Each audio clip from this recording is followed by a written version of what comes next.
Hi friend, welcome to game of winning. सबसे पहले बात कर लेते हैं आज की इस वीडियो में फॉर्मर डब्ल्यूडब्ल्यूई सुपरस्टार एल्बर्तो डेल रियो के बारे में। आपने शायद इस सुपरस्टार को डब्ल्यूडब्ल्यूई में नहीं देखा होगा, बट नाम तो आप सभी ने सुना होगा। ये काफ़ी कंट्रोवर्शियल नाम रहा है।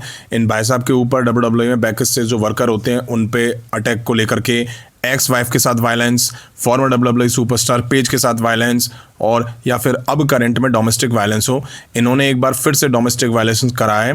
फॉर्मर डब्ल्यूडब्ल्यूई सुपरस्टार एल्बर्तो डेल रियो को reportedly face a prison sentence ranging from 8 to 20 years in connection with his recent alleged domestic violence case।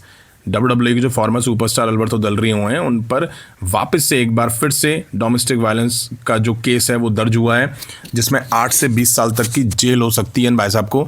अब इन भाई साहब के लिए ये नया नहीं है, ये सीरियल ऑफेंडर रहे हैं। पेज के साथ भी काफ़ी नाम उछला था इनका। पेज और ये एक टाइम रिलेशन में थे, एल्बर्तो डेल रियो। फिर इन भाई साहब ने पेज के साथ कुछ ऐसा कर दिया था जिसके बाद काफ़ी ज़्यादा नाम उछला था इन लोगों का, और फिर इन लोगों का रिलेशन टूट गया था। उस टाइम भी उन्होंने पेज के साथ कुछ गलत चीज़ें करी थी, तो अब वापस से ये फिर से वही करते हुए दिखाई दे रहे हैं।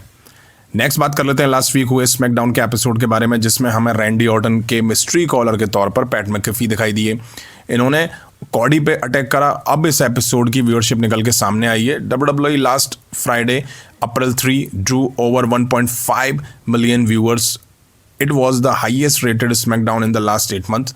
1.5 मिलियन व्यूअरशिप, वो भी 8 महीने बाद। ये सुन के तो जोकर पैट मैकेफी काफ़ी खुश हुआ होगा, फूला नहीं समाया होगा। उसको लग रहा होगा कि ये कारनामा उसके एपिसोड में आने को लेकर के हुआ है, उसके बाद ही हुआ है। वैसे आपको क्या लगता है, कमेंट करके जरूर बताइएगा। नेक्स्ट बात कर लेते हैं नेक्स्ट मंथ होने वाले premium live event clash in Italy के बारे में, जिसको लेकर डब्ल्यूडब्ल्यूई ने ऑफिशियली पोस्टर रिवील कर दिया है, जिसमें आप देख सकते हैं कि काफ़ी सारे सुपरस्टार फीचर कर दिए गए हैं। Gunther, Liv Morgan, Randy Orton, Oba Femi, Cody Rhodes, CM Punk, Rhea Ripley, Seth Rollins, Trick William. ये प्रीमियम लाइव इवेंट 31 मई 2026 को होता हुआ दिखाई देगा, यानी कि रेसलमेनिया के बाद यही इवेंट हमें होता हुआ दिखाई देगा। नेक्स्ट बात कर लेते हैं रिसेंट के रॉ के एपिसोड में दिखे सीएम पंक के प्रोमो के बारे में, जिस प्रोमो में सीएम पंक ने सबको उधेड़ के रख दिया था। फिर चाहे वो रोमन रेंज हो, टीकेओ के सीईओ एरी मैनुअल हो, रॉक हो, पैट मैकेफी हो।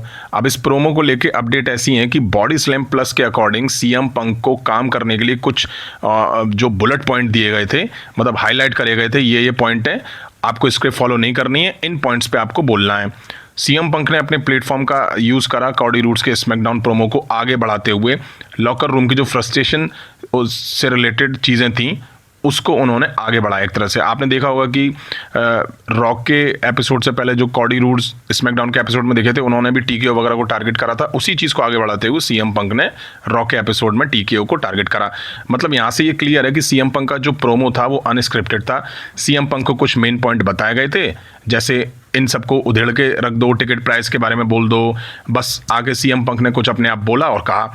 अब मुझे लगता है ऐसा नहीं है। एक कंपनी टीकेओ जिसके डब्ल्यूडब्ल्यूई में सबसे ज़्यादा शेयर हैं, उसके सीईओ को आप ऐसे ही टारगेट नहीं कर सकते हैं। आपसे कहा गया होगा क्या बोलना है क्या नहीं बोलना है, तभी सीएम पंक ऐसा कर पाए होंगे।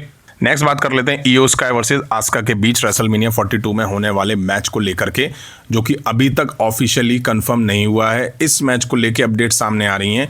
इयो स्काई वर्सेस आस्का का मैच रेसलमेनिया के लिए अभी तक ऑफिशियली कंफर्म नहीं हुआ है, क्योंकि निक्की बेला की मेडिकल कंडीशन या यूं कहूं मेडिकल स्टेटस को लेकर के अभी भी अनसर्टेनिटी बनी हुई है। अगर निक्की बेला को women's tag team title match के लिए फिट या मेडिकली क्लियर नहीं करा जाता है, तो चांसेस ऐसे हैं कि the Kabuki Warriors Bella Twins की जगह लेंगी उस टैग टीम टाइटल मैच में। अगर निक्की बेला मेडिकली क्लियर हो जाती है मैच के लिए, तो फिर इयो स्काई वर्सेस आस्का का मैच जो प्लान है उसके अकॉर्डिंग ही होगा। इसीलिए डब्ल्यूडब्ल्यूई लेट कर रही है इयो स्काई और आस्का के मैच को कंफर्म करने के लिए। हालांकि अभी तक ये भी क्लियर नहीं है कि अगर टैग टीम मैच के लिए आस्का की ज़रूरत पड़ती है, या यूं कहूं Kabuki warrior tag team title match में जाती हैं, तो फिर इयो स्काई का क्या होगा। एग्जैक्टली अगर Bella Twins tag team title match से बाहर होती हैं, तो फिर तो ये कंफर्म हो जाएगा कि इयो स्काई इस साल रेसलमेनिया को मिस कर देंगी। नेक्स्ट बात कर लेते हैं रेसलमेनिया 42 में होने वाले मैचेस के बारे में। डब्ल्यूडब्ल्यूई ने ये कंफर्म कर दिया है कि नाइट 1 और नाइट 2 में कौन कौन से मैचेस होने वाले हैं।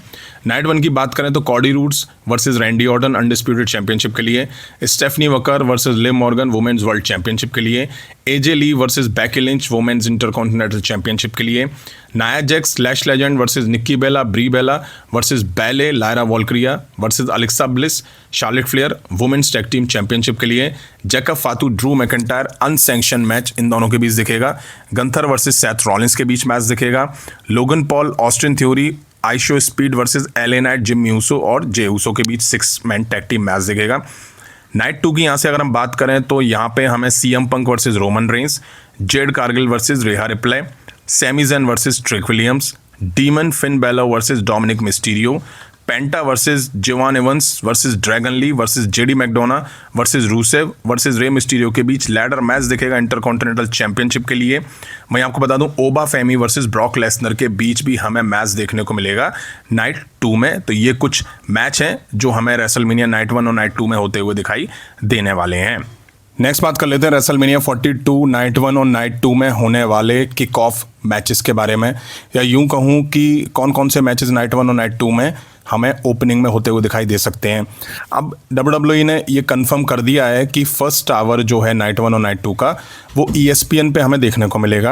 अब फर्स्ट आवर में जो नाइट 2 में मैचेस दिखेंगे वो हैं ब्रॉक लेसनर और ओबा फेमी।